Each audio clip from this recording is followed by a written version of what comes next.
Video ini dibuat atas tujuan berkongsi ilmu semata-mata. Ia tidak dibuat untuk menghina atau menjatuhkan kredibiliti mana-mana pihak, organisasi atau jabatan.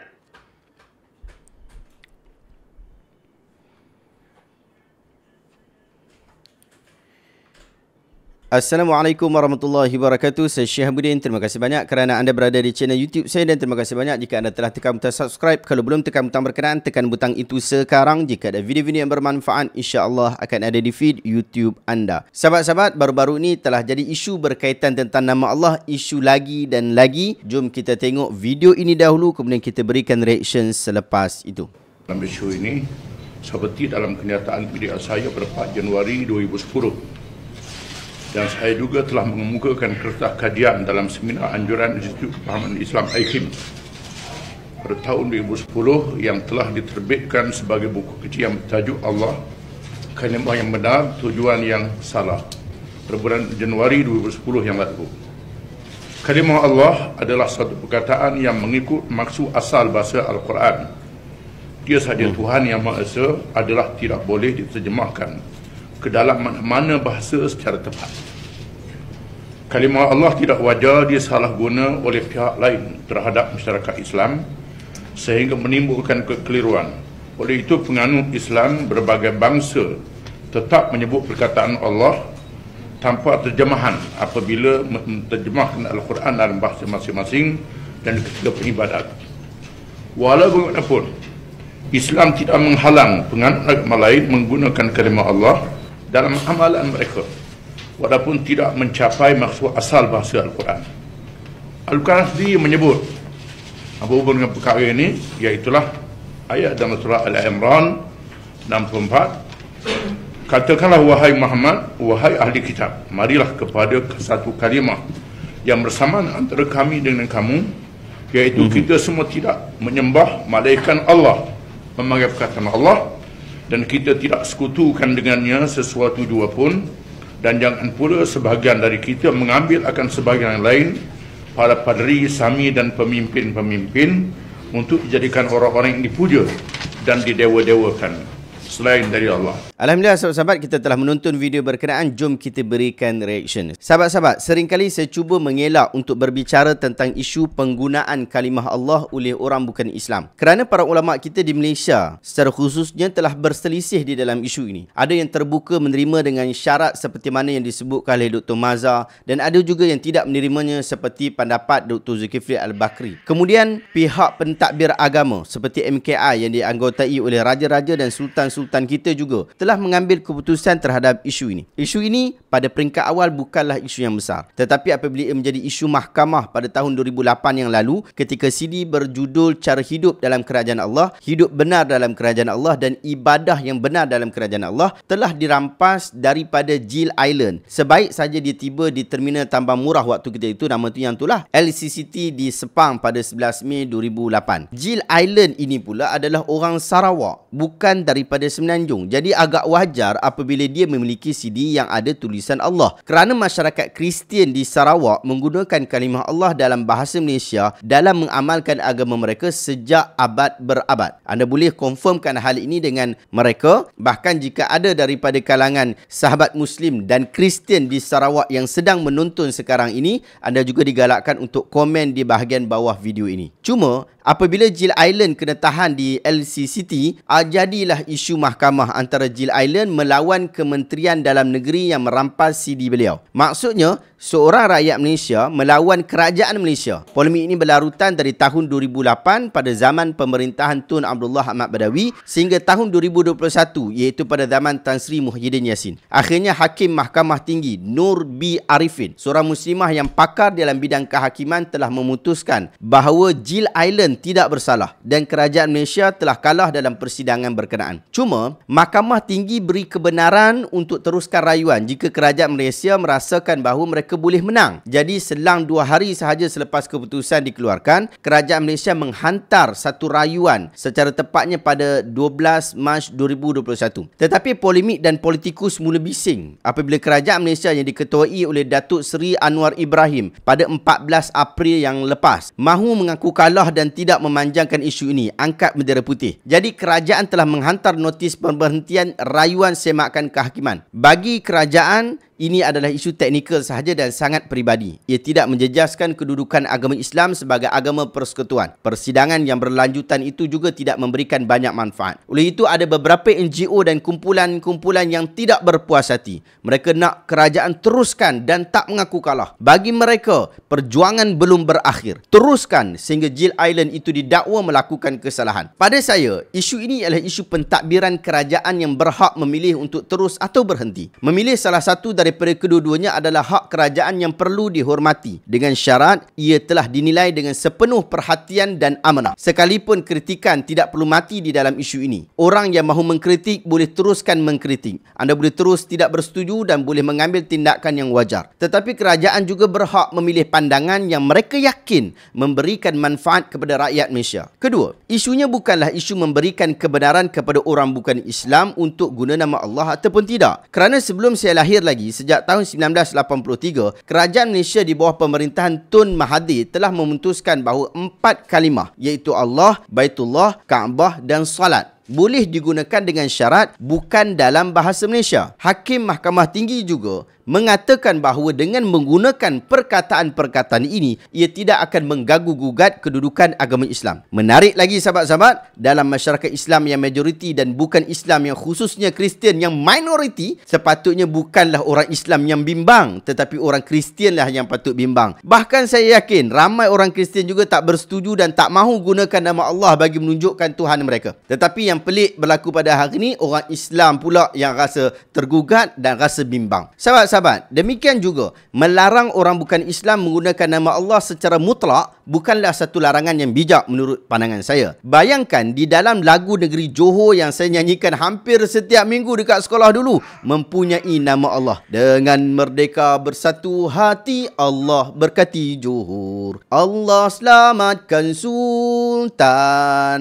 Ada nama Allah di situ. Seluruh rakyat Johor menyanyikannya, termasuk orang Islam dan bukan Islam. Demikian juga lagu Negeri Selangor, Negeri Kedah, Negeri Kelantan, Negeri Terengganu dan lain-lain memang menyebutkan nama Allah di dalam lagu-lagu mereka. Adakah orang bukan Islam dilarang daripada menyanyikan lagu kerajaan negeri ini? Saya tidak tahu jika wujud larangan berkenaan. Bahkan boleh jadi ia satu bentuk dakwah kepada orang bukan Islam. Demikian juga, adakah orang bukan Islam dilarang daripada menjadi anggota polis ataupun dilarang daripada menjadi anggota tentera? Kerana para polis dan tentera wajib memakai beret dengan logo Jata Negara yang ada perkataan Allah dekat situ. Apa pula kesannya kepada Jata Negeri Johor dan kebanyakan negeri yang ada nama Allah pada jata dan bendera mereka? Saya pasti itu semua dibenarkan dan tidak pernah menjadi isu. Secara praktikalnya, orang bukan Islam memang telah menggunakan nama Allah. Bahkan sebahagian ajaran sesat seperti Qadiani, Bahai, bahkan Sikh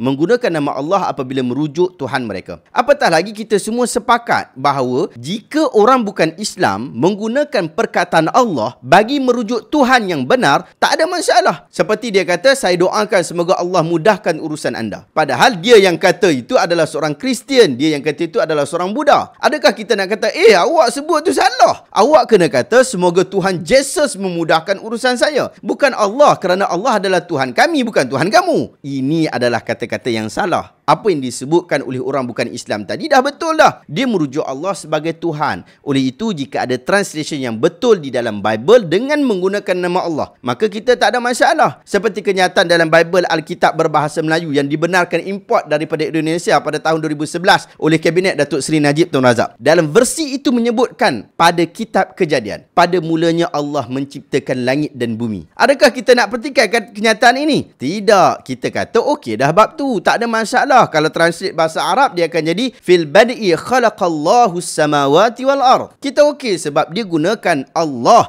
pada tempat yang menunjukkan Tuhan yang disembah. Sekalipun kita tidak percaya seperti mana yang mereka percaya, bahkan kita menyatakan bahawa mereka ini, orang Kristian ini, telah sesat daripada ajaran yang asal. Mereka telah menyeleweng daripada ajaran yang asal yang dibawa oleh Nabi Musa AS dan Nabi Isa AS.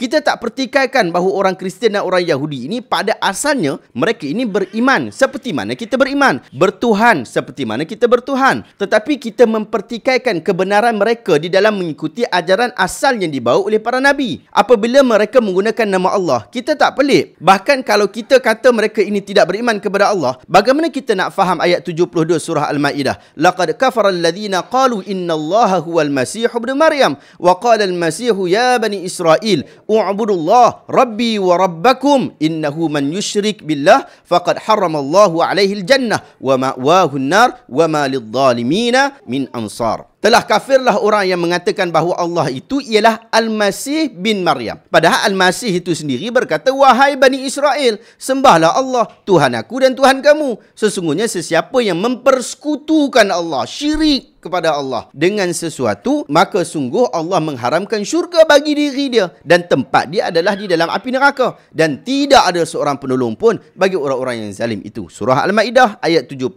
Bagaimana kita nak faham ayat ini? Adakah Allah sedang sebutkan kepada satu golongan yang tak pernah wujud dalam dunia ni, iaitu orang yang mengatakan Allah itu Al-Masih bin Maryam? Jika benar Allah sebut pada satu golongan yang tak pernah wujud atas muka bumi ini, kita dah kena persoalkan akidah kita, kerana seolah-olah kita mengatakan Allah menyampaikan sesuatu yang sia-sia. Ayat seterusnya disebutkan laqad kafara alladhina qalu innallaha thalithu salasah wa ma min ilahin illa ilahun wahid wa in lam yantahu amma yaquluna la yamassana alladhina kafaru minhum adhab. Sungguh telah kafir orang-orang yang mengatakan bahawa Allah adalah salah satu daripada yang tiga. Padahal tidak ada Tuhan yang berhak disembah selain Tuhan yang Esa. Jika mereka tidak berhenti dari apa yang mereka katakan, pasti orang-orang yang kafir di antara mereka akan ditimpakan azab yang pedih. Surah Al-Maidah ayat 73. Siapakah orang yang mengatakan Allah ini adalah salah satu daripada tiga? Bolehkah kita pakai kepala otak sendiri saja untuk nak faham ayat ini? Tidak. Kita perlu rujuk kefahaman para ulama berkaitan tentang isu ni. Dalam kitab tafsir Al-Munir, Dr. Wahbah Az-Zuhaili rahimahullah mengatakan,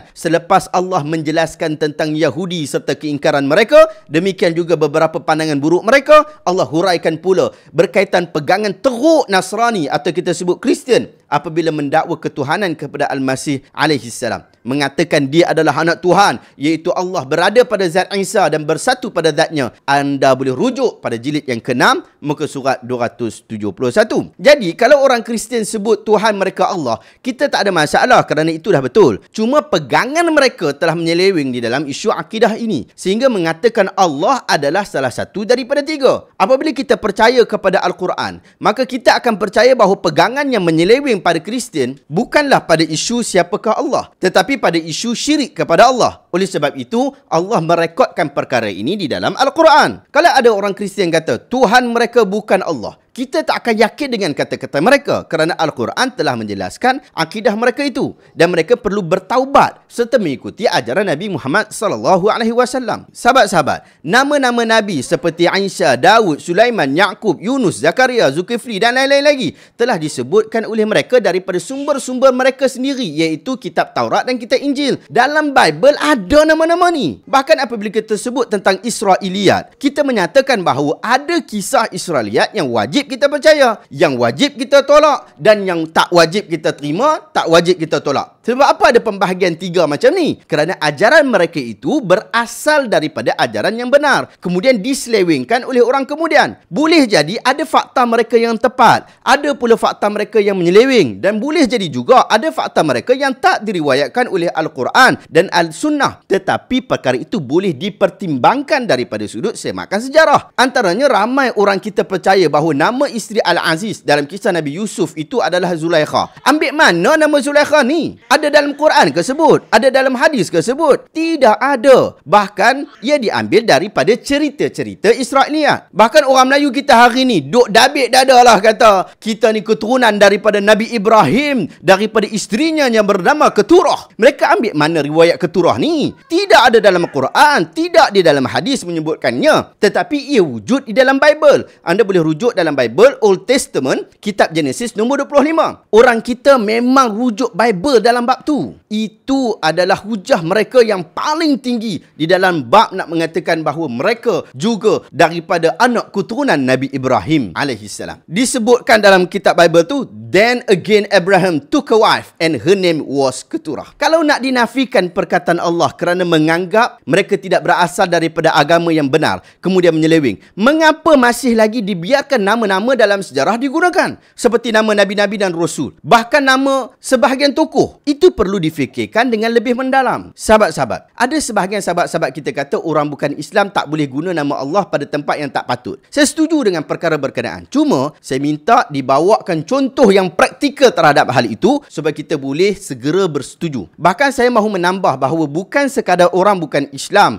yang tidak boleh guna nama Allah pada perkara yang tidak patut, tetapi orang Islam pun sama. Allah sebut dalam Al-Quran, wa idza fa'alu fahishatan qalu wajadna 'alaiha aba'ana wallahu amarna biha qul innallaha la ya'muru bil fahsya ataquluna 'ala Allahi ma la ta'lamun. Dan apabila melakukan perbuatan keji, mereka berkata, kami mendapati nenek moyang kami melakukan yang demikian dan Allah menyuruh kami mengerjakannya. Katakanlah sesungguhnya Allah tidak pernah menyuruh berbuat keji. Mengapa kamu membicarakan tentang Allah apa yang tidak kamu ketahui? Surah Al-A'raf ayat 28. Betapa ramai orang Melayu Islam hari ini yang memakai tangkal mangkal dengan istilah wafa' dan azimat. Ditulis nama-nama Allah secara melintang dan pukang, tetapi mereka merasakan itu adalah kebenaran, sedangkan perbuatan mereka ini telah bercanggah dengan ajaran agama Islam, seperti mana yang disebutkan dalam garis panduan khurafat dan azimat yang diterbitkan oleh JAKIM. Perkara-perkara ini juga perlu dibendung selain isu penggunaan kalimah Allah oleh orang bukan Islam. Sahabat-sahabat, saya ingin menegaskan bahawa ini adalah pandangan peribadi saya.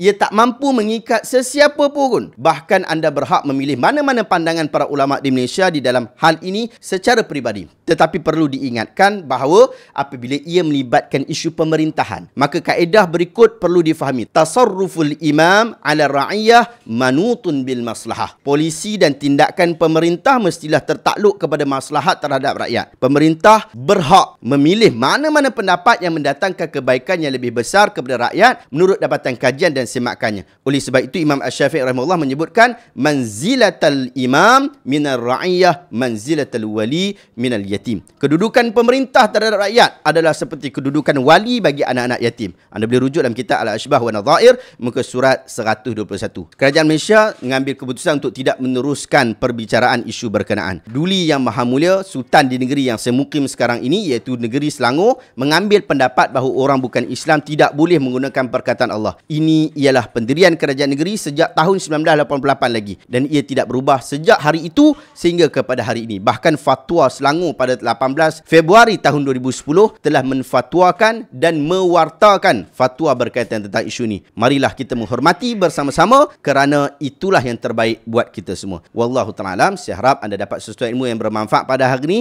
Jangan lupa untuk tekan butang share supaya lebih ramai orang dapat manfaat daripada video hari ini. Dapatkan buku Inilah Islam yang semestinya difahami. Moga-moga kita dapat menajamkan kefahaman kita berkaitan tentang agama kita yang kita anuti, yang kita pegang, yang kita yakin ini. Demikian juga sahabat-sahabat, di belakang saya ada buku Sahih Al-Bukhari. Kita ada 7 jilid Sahih Al-Bukhari dengan harga $655. Sekali dengan kotak cantik punya. Kita buka pre-order sehingga awal bulan 6. Dapatkan segera, link saya letakkan dekat bahagian bawah. Terima kasih banyak. Jumpa lagi dalam video reaction seterusnya. Assalamualaikum warahmatullahi wabarakatuh.